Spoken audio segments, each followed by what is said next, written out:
Good morning, students. We have been looking into the chapter "The Making of a Global World," and in that we saw the pre-modern world in the 19th century, and the third, the interwar economy. So we have been looking into the interwar economy, and in its third point, rise of mass production and consumption. In the US, the after war we saw the post-war recovery we saw last class. So the recovery was so quick in the US, okay, and the war was helped boost the US economy, giving especially the banking field. After a short period of economic crisis, economic troubles,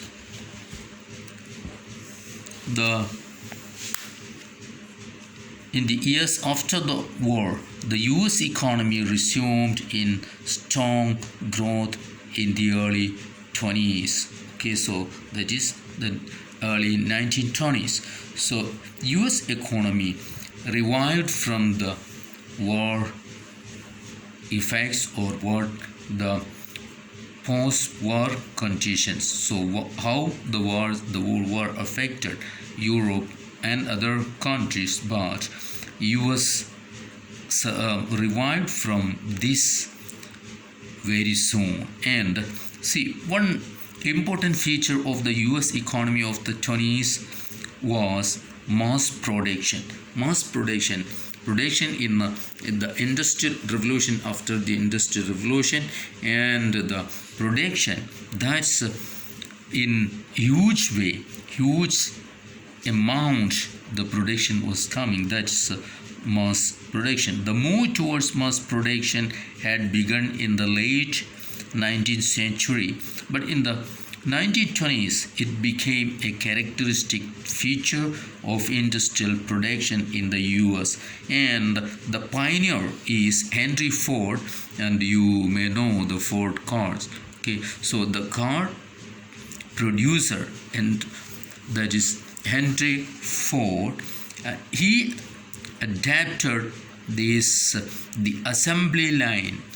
That is, that first he saw it in Chicago, a slaughterhouse. There it was the production using machines, and in the slaughterhouse he saw that the slaughtered animals were picked apart by butchers as they came down a conveyor belt. Okay, he introduced this in his car plant in Detroit. Okay, so he realized that the assembly line method would allow a faster and cheaper way of producing vehicles. Okay, it's the machine was fixed in a particular way that the items, a particular part of the car or anything that is produced and come in exactly a particular time period, a time gap, a particular pace. So that is dictated by the conveyor belt, that is the part of the machine. So the item you might have seen that today this food items, no, food factory, that's any items, for example chips or anything, that is packed, the machine itself packed and pushing that, or that is coming, and the people or the workers had to collect it. So that is, there is a time gap, maybe 2 minutes or 3 minutes, like that. So people have to collect it, and the time is there, and it is not that the workers cannot control it, or they cannot delay, but they have to do the work. See, that's how the conveyor belt work. Okay, so see, standing in front of a conveyor belt, no worker could afford to delay the motions, take a break, or even have a friendly word with a workmate. Okay, so as a result, Henry Ford's car came off the assembly line at 3-minute intervals. Okay, a speed much faster than that achieved by previous methods. Okay, so the Ford cars, they used this assembly line method, that is used by the conveyor belt. So production was very fast, but there was a problem. See, the workers couldn't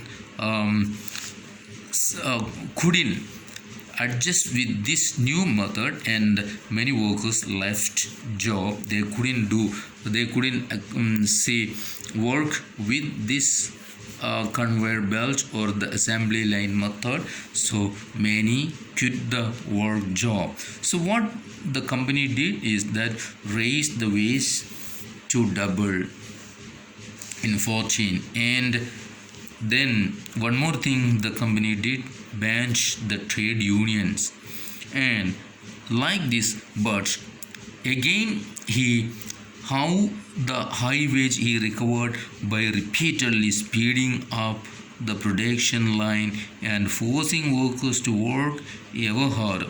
So us made workers to work harder and get paid well. So see, this also has some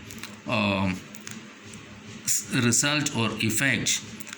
It's not adverse, but advantages were there.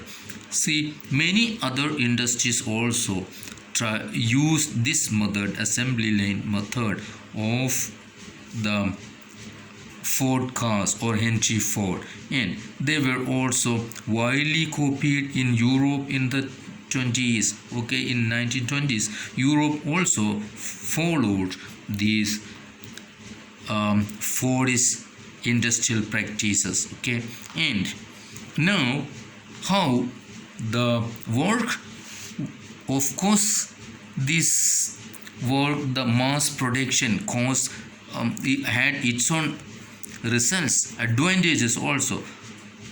The people, the workers started getting high wages. Okay, now they could afford to purchase durable consumer goods such as cars. Okay, and the US car production in the US rose from 2 million in 1919 to more than 5 million in 1929. Okay, double in 10 years. Okay, and many other consumer or electrical items also consumption of such goods also increase. For example, see the purchase of refrigerators, washing machines, radios, gramophone players, all these consumption increase. So production increased and people started getting high wages and they started buying, and all these were through a system of hire purchase. That means buying the item and paying the price through installments. Okay, several installments. Now the demand for refrigerators, washing machines, etc. was also fueled by a boom in house construction. Now this also gave more job opportunities. Okay, and finance, so banking also there. Now the housing and consumer boom of the 20s created the basis of prosperity in the US. So the economy of US prospered highly because of the mass production and mass consumption. Okay, large investments in housing and household goods seemed to create a cycle of higher employment and income. So employment increased and income increased, and because through this, when employment and income increased, what happened? The people started buying lot of consumer goods. So demand for consumer goods also increased. So the investment in such things also increased. In 1923, the US resumed exporting capital to the rest of the world and became the largest overseas lender. Now, US economy had enough funds and they started lending money to other countries. That means now US has become the largest overseas lender. Okay, now US imports and capital exports also boosted European recovery also, and world trade and income growth over the next 6 years. But all this, however, proved too good to last. Why? Because in 1929 the world plunged into a depression, and that we will see in the next topic.